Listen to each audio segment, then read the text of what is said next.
Policy Learning and Diffusion of Stand Your Ground Laws by Adam Butts and Joshua Mitchell. Stand Your Ground laws have recently received increased attention due to the controversial verdict in 2013 George Zimmerman trial. At the time of trial, 22 states had adopted SYG laws, with Florida adopting the first SYG law only a few years earlier. This article explores how policy learning contributed to the diffusion of these laws among the U.S. states. Stand Your Ground laws allows an affirmative legal defense in the use of deadly force outside of one's home and without initial retreat. This stands in stark contrast to the common law castle doctrine that has historically outlined the legal guidelines for the use of deadly force in self-defense. Given this, SYG laws have been highly controversial. Supporters of SYG laws argue that the law allows for self-defense irrespective of location or circumstances. Those who oppose the law suggest that it allows vigilant justice and that favors shoot first standard and expensive due process. Florida was the first state to adopt SYG law. Since then, dozens of states have adopted similar laws. Most recently, Arkansas adopted the Stand Your Ground laws.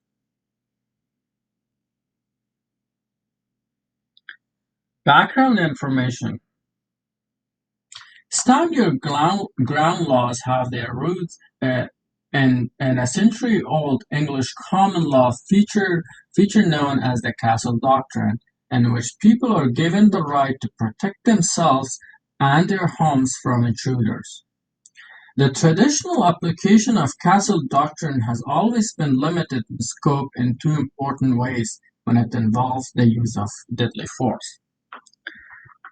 SYG was first introduced in Florida in 2005, where it enjoyed a wide popularity. Florida state legislators unanimously passed the law 94-20 margin.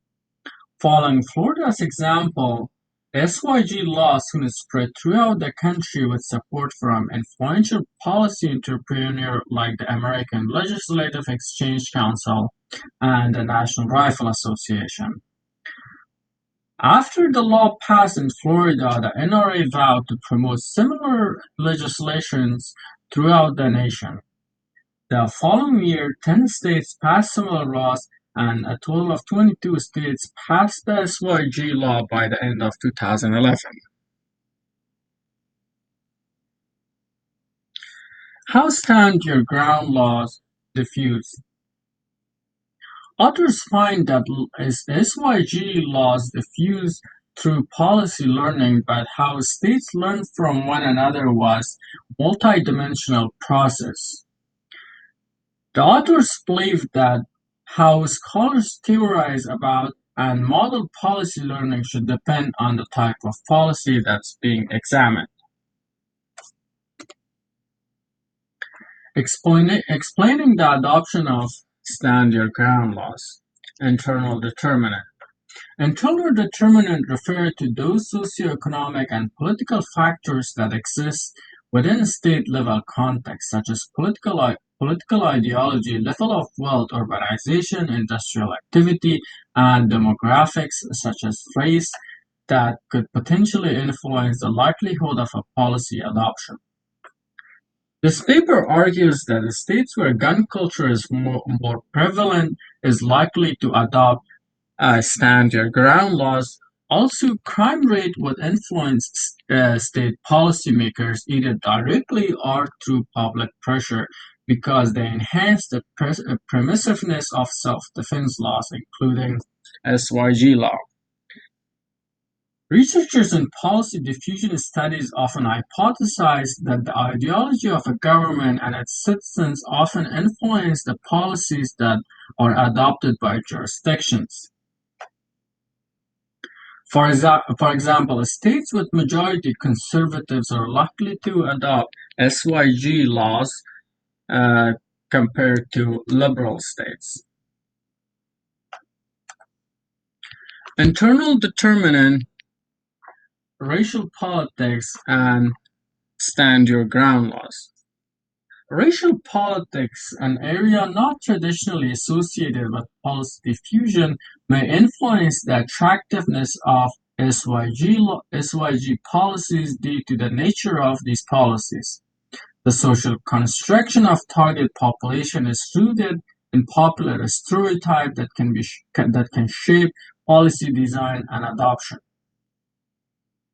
Hispanics and blacks are overwhelmingly constructed as violent and behaviorally deviant in the minds of the majority of whites, and are also arrested and incarcerated at disproportionately higher rates. The general population dynamic of a state may also influence its policy adoption behavior.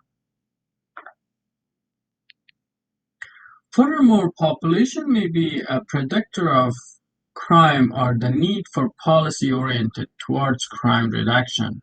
For example, some scholars argue that densely populated areas are prone to more crime, while others argue that densely populated areas might provide safeguard from crime.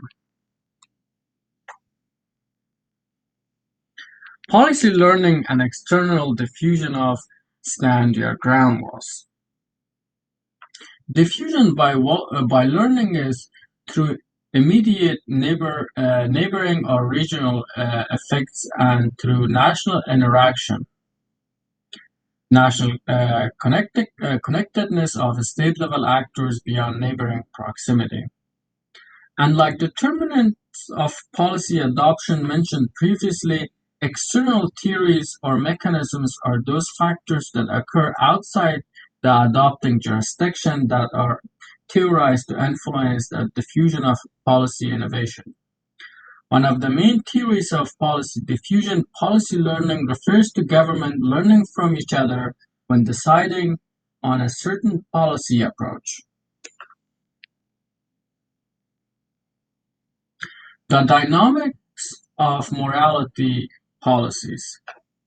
This paper suggests that for standard ground law provisions, learning is more likely between states that share ideologies, since SYG provisions are largely an ideologically driven policy. The authors believe that external dynamics of SYG policies may differ from other economic or materially redistributive policy due to them being a morality-driven issue, making it empirically challenging to model. For instance, although scholars conventionally hypothesize that neighboring adoption increases the likelihood of home-state adoption, another paper by Glick and Hayes argue that relatively controversial policies like public financing or campaign will diffuse with less comprehensiveness than uncontroversial policies like living will laws, which will be increasingly facilitated across jurisdictions. Findings and conclusion. Stoudier ground policies resemble morality policy dynamic and that policy simplicity and the salient focus on the first principle of citizenship has presumably led to rapid adoption across 22 states since the year 2005. A confluence of internal determinants are found to influence the likelihood of policy adoption across states, oftentimes in complicated and unexpected ways. For instance, variables we expected to have an impact, such as internal interest group presence, gun purchase rates or ideology have either minimal or no impact. Other variables such as poverty, gun violence, and race did have an impact. The negative effect of learning is rather unexpectedly found to substantially reduce the likelihood of home state SYG adoption, suggesting that any policy learning from those within close proximity has diminishing policy effect. That is, states are unlikely to adopt SYG provision when neighboring states have already done so. Minority presence is found to be the primary motivator of SYG policy adoptions. Among southern states, the presence of African Americans and Hispanic population is found to significantly increase the likelihood of SYG adoption. Whereas outside of the South, minority presence exhibit a substantial negative association, the effect observed in the South is consistent with an existing body of research that demonstrate the ending racial underpinning of Southern policy.